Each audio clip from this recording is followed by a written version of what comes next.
Doctor पराग पांड्या, कुल मिलाकर लापरवाही जो हम सब ने शुरू कर दी है उसी का खामियाजा हम सब भुगतते हुए नजर आ रहे हैं। आमतौर पर लोगों को ये लगता है कि कोरोना वायरस का असर अब तो कम हो गया है, दूसरा वैक्सीन आ गई है तो वैसे भी खतरा कम हो गया है। ये सब मानकर बैठ गए हैं क्या हम लोग, जिसका नतीजा Sameer ji thank you very much for having me. बात यह है कि मैं आपको ब्रिटेन का एग्जांपल देता हूँ। हमारे वहाँ सेकेंड वेव था जो फर्स्ट वेव से भी ज्यादा खतरनाक था। एक दिन में यहाँ ब्रिटेन की पॉपुलेशन करीब 6-6.5 करोड़ है, हर रोज के 60,000 केसेस हो रहे थे और वो हमें तीसरा लॉकडाउन करना पड़ा। 3 महीने के बाद ही जाके 5-6 हजार तक हर रोज के केस हुए हैं और डेथ भी हर रोज की 1500, 1600, 1800 तक पहुंच गई थी। तो लापरवाही करने की जरूरत नहीं है। इंडिया कोई इम्यून नहीं है, पूरे बाकी सारे कंट्रीज को सेकंड वेव हो रहा है तो ऐसा नहीं है कि इंडिया में नहीं होगा। इंडिया की पॉपुलेशन यंग है तो मोर्टालिटी मॉर्बिडिटी कम हो, पर मास्क पहनना, सोशल डिस्टेंसिंग करना बहुत जरूरी है क्योंकि वैक्सीनेशन अभी आप देखो तो सिर्फ 2 to 3% पॉपुलेशन को लगी है। ब्रिटेन में देखो तो आप 50% एडल्ट को वैक्सीनेशन लग चुकी है, फिर भी यहाँ अभी लॉकडाउन है। 3 महीने और लॉकडाउन चलने वाला है। तो इंडिया में लॉकडाउन करना संभव नहीं है, बहुत ज्यादा पॉपुलेशन है, पर सोशल डिस्टेंसिंग तो कर ही सकते हैं, मास्क पहन सकते हैं, परवाही तो रख ही सकते हैं।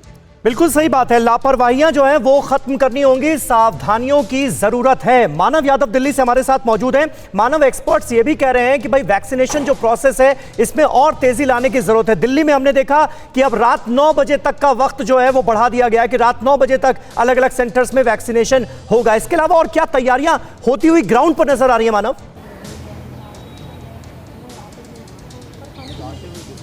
देखिए समीर, कल 3 चीज़ों पर सीएम केजरीवाल ने जोर दिया था, जिसमें था वैक्सीनेशन, कंटेनमेंट जोन की जो संख्या है उसको कम करना और ज़्यादा से ज़्यादा टेस्टिंग को बढ़ावा देना। तो वैक्सीनेशन पर सीएम ने ये साफ कहा है कि हम 3 महीने के भीतर पूरी दिल्ली को वैक्सीन लगा सकते हैं अगर केंद्र सरकार हमारी मदद करे तो। अभी रोज़ाना 30 से 40 हज़ार लोगों को वैक्सीन लगाई जा रही है।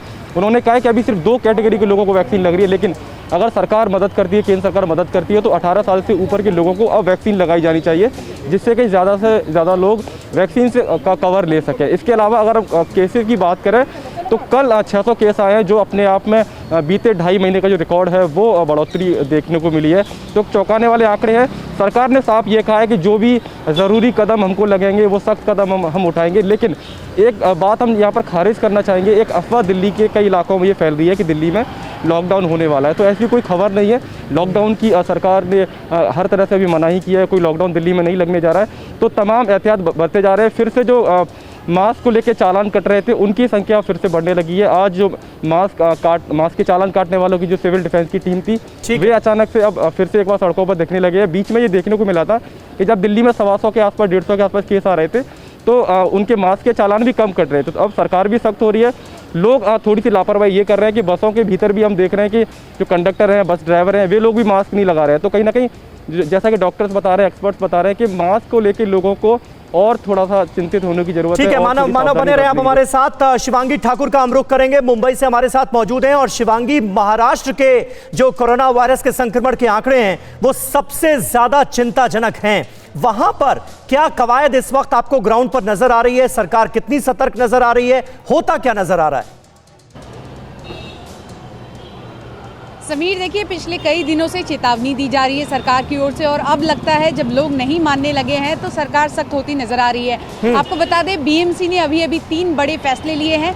सबसे पहले मुंबई में जितने भी मॉल्स है अब उसकी एंट्री पर लोगों को कोरोना नेगेटिव का रिपोर्ट दिखाना होगा। यानी कि मॉल्स में वीकेंड पर खासकर हम देखते हैं लाखों की संख्या में लोग जो है वो जमा होते हैं, लेकिन अब अगर कोई भी व्यक्ति जो है वो मॉल में दाखिल होना चाहता है तो एंटीजन टेस्ट की रिपोर्ट उनको रखनी होगी निगेटिव, तभी ये लोग मॉल में जा पाएंगे। और बीएमसी ने ये भी सुविधा उपलब्ध कराने को सभी मॉल्स को कहा है कि मॉल के बाहर रैपिड एंटीजन टेस्ट की जो टीम है वो मौजूद रहे। इसके अलावा मुंबई शहर के जितने भी बड़े रेलवे स्टेशन हैं और बड़े बस स्थानक हैं उन सभी जगहों पर प्रतिदिन अब 1000 टेस्ट किए जाएंगे। भारी संख्या में जो लोग आते हैं और सोशल डिस्टेंसिंग का पालन नहीं करते तो वहाँ पर टेस्टिंग बढ़ाई जाएगी। आपको बता दूं कि इस वक्त शहर में प्रतिदिन 20 से 23 हज़ार रोज़ाना टेस्टिंग होती है, लेकिन अब बीएमसी दायरा बढ़ा रही है और प्रतिदिन 50,000 तक ये लक्ष्य रखा है उन्होंने कि टेस्टिंग की जाएगी।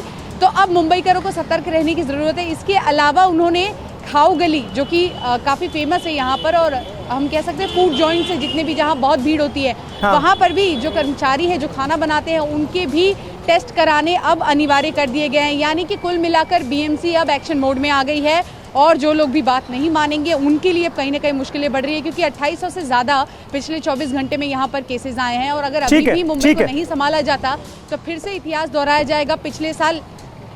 ठीक है, बिल्कुल शिवांगी। परवाह देश की, सोमवार से शुक्रवार रात 10 बजे TV9 भारतवर्ष पर।